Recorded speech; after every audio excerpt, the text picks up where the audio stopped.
Just talk to them. Carlos, what's going on, guys? What's going on? Yeah, question. We've been working hard. We know it's hot out here. Shit. So what scene did we just shoot, guys? A very intimate scene between Derrick and I, and me expressing the way I truly feel about it. And a bit of a reconciliation between the both of us. Okay. And lead into a definitely hot one when you guys will see. Yeah. So let me ask you a question, Emily and Thomas.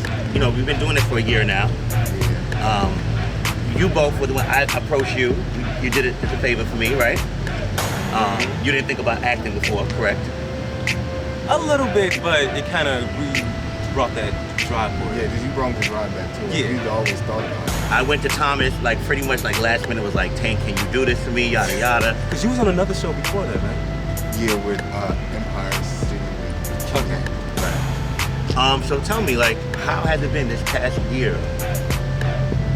Like, the growth in your characters and yourselves, like, how do you guys feel? I feel good. I have a lot more confidence now being in front of the camera. I used to be shy, I had to always laugh. Most definitely true. To get You used to laugh so fucking much, make us so mad. So, I put a lot of confidence and I pretty much know how to read my lines now and full emotion. Do y'all feel over time like y'all got better memorizing lines? Yeah. Oh, definitely. Like it? Well, I want to say though, Emery to me pretty much was always good with lines. Sometimes he may be delayed. Yeah. But to me, he's always been good with his lines. Now, Thomas, he's one of my personals where I feel like have grown so much because he used to get on my nerves with the laughing and not knowing lines. But now he knows, and he knows how to I always had to laugh. let the situation kind of work with his lines and, you know, put that Rob character in. But even then, I still feel like even myself, I'm a work in progress. I watch myself on camera and I see things that I want to perfect and get together. Especially with the eye contact and kind of be more calm and relaxed. Right. It gets better when we have our eye contact, right? Right. Because it's like, oh When my you God, watch I gotta TV, push. they make more eye contact and movement. Right. Because you focus on what's being said. Yeah. So let me ask you this. You know, the character Derrick has leukemia. Shut up. He has leukemia. You know, a lot of people were scared because they thought it was going to be the taboo, right? The taboo. Which you and I both know when we create. I discussed we was doing this storyline. We was never going with the HIV storyline ever. But it was brilliantly played out because the symptoms are similar. Similar, right? Do you think that, and you know, even in the scene, how we, you know, put it in the scene, you know, Rob automatically assumes that's what it is, right. You know, and you kind of spaz out a little bit, and that's when you reveal to him your diagnosis. You know, Rob's in it, right? Why do you guys feel like that's always the go-to, like when something's wrong with someone, you know, a medical issue within the community? Because growing up, that was like one of the biggest, I'll say, viruses that we were afraid of getting. We didn't worry about any other like type of infection or disease. We was always focused on not getting HIV. Well, I mean, but it's still a part of our story as an LGBT person.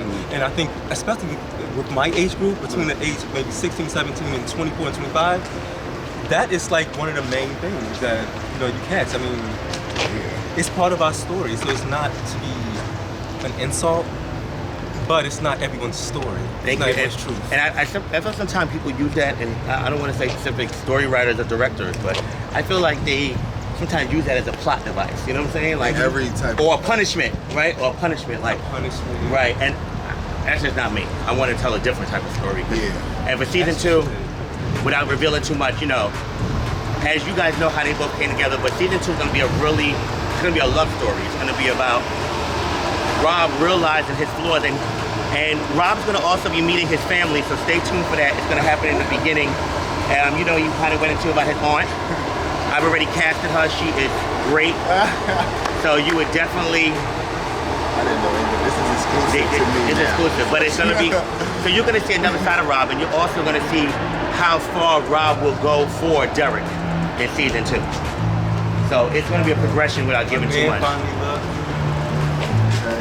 And Derrick's going to be doing a lot of growing up too. So stay tuned. And I got David. We got to wait, hold up, because we have to go to the infamous Winston Corey, played by David Price. Named after David? me. Flash the nipple. Give a little nipple to the people. Well, David, let me just talk about him. You know, David has been filming with us the last few months. I never spoke about this on camera. David, my people, I'm really growing to really love and care about David. He's an asshole, but you know, very intelligent one. So let's talk about how you came to be on the show. Like, well, the real way I came on to being on the show is through Rob or Thomas. From the time the show started, every time I would come to his house, he would find a way to work in, like, okay, so we about to turn on the next episode. So you seen 6, so let me show you 7. Also watching them. Yeah, so I actually fell into it and like started really enjoying watching it. And I acted a long time ago, but I hadn't even considered it in my adulthood. I considered modeling along with some other things, but it made me really interested. So I hit Caesar up and I kind of bullshitted a little bit and took a little time. But the reel I sent into him, it wasn't giving anything. He actually tried out for Clint, guys. I tried out for Clint. But I knew that he was a little young for that role. Right. And not what I wanted. I wanted something else for that role. Yeah, so he ended up having me, you know, come in or whatever, and when we shot, he liked me.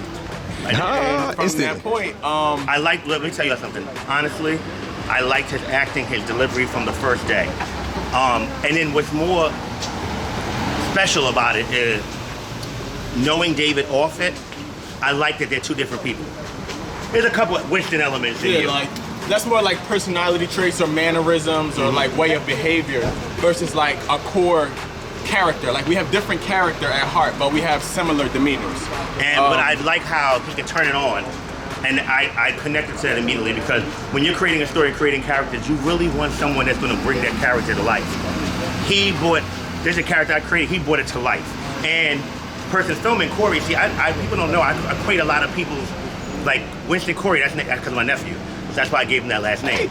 And I promise you that I knew that when I first seen the name. I was like, my uncle named him after me.